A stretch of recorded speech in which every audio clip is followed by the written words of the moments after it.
Magandang araw sa inyong lahat. Narito na po ang huling bahagi ng ating liham na Ang Aking Munting Kaibigan. Sa buhay, pag may umaangat, ay sigurado rin may mga taong maiinggit. Isang araw, habang ako'y pauwi ng bahay, Biyernes iyon, katatapos ko lang mag-alay ng buhay na manok at bulaklak sa aking munting kaibigan, ay wala po akong kaalam-alam na may lihim palang nagmamatyag sa akin. Sinundan pala ako nito at ang kanyang pangalan ay Enrico. Makatagal na pala itong nagtataka kung bakit biglang nagbago ang buhay ko. Ito pala ang secret mo kung paano ka biglang umasenso sa buhay.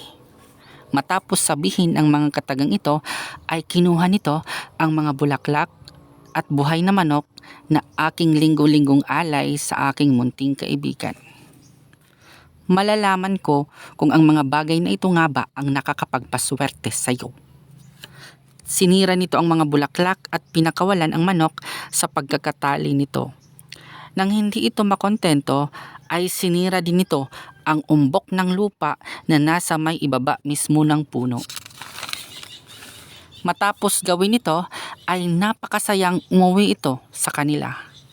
Kinabukasan ay naisipan kong balikan at bisitahin ang aking munting kaibigan. Ngunit nang makarating ako sa kanyang tahanan, ay lubos akong nanglumo sa aking nakitang itsura sa lugar.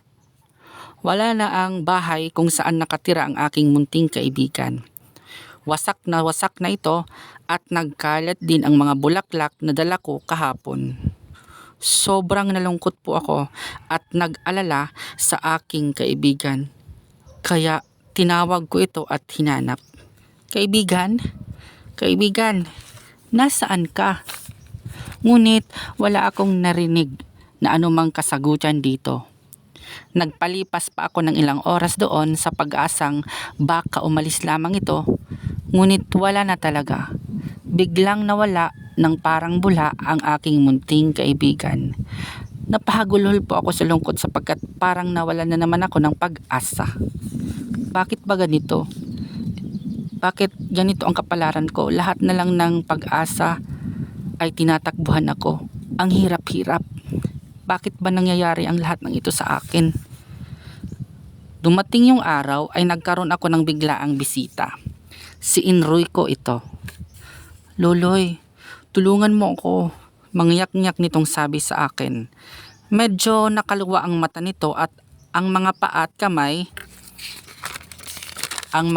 kamay ay parang nalalapnos ang balat. Nagtataka man po ako ay bigla akong napatanong dito. Ha? Bakit? Anong kasalanan ko na naman sa iyo? Gagawa ka na naman ba ng kwento tungkol sa akin? Napaluha ito sa aking harapan at sinabi sa akin ang kanyang mga ginawa sa bahay at ang aking alay sa aking munting kaibigan.